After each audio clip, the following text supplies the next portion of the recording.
తెలంగాణ రాష్ట్రంలో ప్రస్తుతం గచ్చిబౌలి భూముల వేలం ఎంత హాట్ టాపిక్ అయిందో హైదరాబాద్ సెంట్రల్ యూనివర్సిటీని ఆనుకొని ఉన్న ఈ భూములల్లా వేల సంఖ్యల పక్షులు జంతువులు ఉన్నాయని ఆ భూముల వేలం నిర్ణయాన్ని ప్రభుత్వం వెనుకకు తీసుకోవాలని యూనివర్సిటీ విద్యార్థులతో నట్టుగా రాష్ట్ర వ్యాప్తంగా ఉన్న అన్ని విద్యార్థి సంఘాలు నిరసన చేస్తున్నారు కదా. ఇక గీ ముచ్చట్ల రాములమ్మ మస్తు ఫైర్ అయింది. గరంగా ఘాటు మాటలనే మాట్లాడింది. తెలంగాణ రాష్ట్రంలో ప్రస్తుతం గచ్చిబౌలి భూముల ఏలం ఆ టాపిక్గా మారిందయ్యా. హైదరాబాదు సెంట్రల్ యూనివర్సిటీని ఆనుకొని ఉన్న ఈ భూముల ఏల సంఖ్యలల్లా పచ్చులు జంతువులు ఉన్నాయని చెప్పి ఆ భూములు ఏలం నిర్ణయాన్ని ప్రభుత్వం వెనకకు తీసుకోవాలని చెప్పి యూనివర్సిటీ విద్యార్థులతో ఉన్నట్టుగా రాష్ట్ర వ్యాప్తంగా కూడా అన్ని విద్యార్థి సంఘాలు నిరసన గట్టిగానే చెప్పుకుంటూ వచ్చినాయి. దీని మీద ఎంత పెద్ద రచ్చ అవుతుందో ప్రత్యేకంగా చెప్పాల్సిన పని లేదు. అట్లనే ఈ వివాదం సుప్రీంకోర్టు దానక పోయిందయ్యా.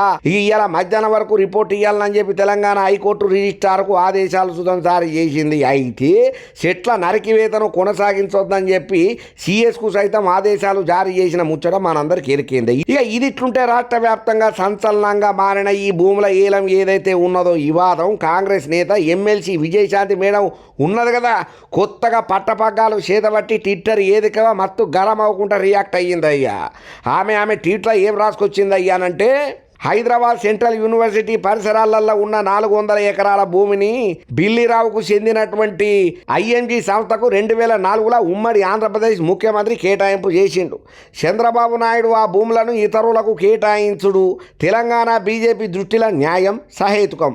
ఐఎంజీ సంస్థ ఈ 400 ఎకరాల క్రీడా ప్రాంగణం కట్టకుండా ఈ భూమిని కొట్టేయాలని ప్రయత్నం చేసినప్పుడు తెలంగాణ బీజేపీ నేతలకు అది అన్యాయం అని అనిపించలేదు. ఎందుకనంటే 2004లో బీజేపీ కూటమిలో టీడీపీ ఉన్నప్పుడు ఐఎంజీ సంస్థకు చంద్రబాబు 400 ఎకరాల తలాన్ని బదలాయించిండు. కాబట్టే ఇప్పుడు బీజేపీ నేతలు ప్రస్తావించే తప్పులన్నీ అప్పుడు వాళ్లకు గుర్తుకు రాలేదు. ప్రస్తుతం ఈ 400 ఎకరాల మీద కాంగ్రెస్ ముఖ్యమంత్రులు కొట్లాడి ఈ భూములను కాపాడి వాటిని అమ్మి ఆ పైసలను ప్రభుత్వ ఖజానాల జమ చేయడం నేరం అనుకుంటా తెలంగాణ బీజేపీ నేతలు నానాయాగి చేస్తున్నారయ్యా. అబ్బబ్బబ్బబ్బ, ఎంత మీకు తెలంగాణ పైన ప్రేమ.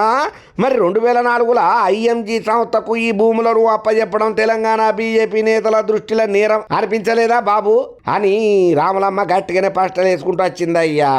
అవకాశవాద రాజకీయాలు చేయకుండా ఈ ప్రశ్నకు సమాధానం చెప్పాలని నేను మిమ్మల్ని డిమాండ్ చేస్తున్నా. తెలంగాణ సమాజం బీజేపీ నేతలను నిలదీస్తున్నది, అది యాది పెట్టుకోండి. విజయశాంతి మేడం ఆమె ట్విట్టర్లో ట్వీట్ కుంటూ వచ్చింది. బీజేపీ నేతలకు క్వశ్చన్ల మీద క్వశ్చన్లు వేసుకుంటా డిమాండ్లు కూడా గట్టిగానే అడిగింది అయ్యా. ఇక ఏదేమైనా రాములమ్మ చేసినటువంటి ఈ ట్వీట్కు గాను ప్రతి ఒక్కరు అక్క నువ్వు అట్లనే ఉండక్క, అదే ఫోకస్లు ఉండు, ఏమాత్రం తగ్గకని కొంచెం కారెడ్డాలు ఆడుకుంటా కామెంట్లు పెట్టబడితే కొంతమంది ఏమో ఏం హెచ్ఈసీనో ఏం పంచాయతీ ఆడ భూగజీవాలు నూరులేని జీవాలు అబాసు పాలైపోయి ఆగమాగమవుతున్నాయి, వాటి గోస ఎవరికి చెప్పుకోవాలని చెప్పి పెద్ద పెద్ద తోపు సెలబ్రిటీలు కూడా గట్టిగానే కామెంట్లు పెట్టుకుంటా పోస్టులు పెట్టుకుంటా రియాక్ట్ అవుతున్నారు.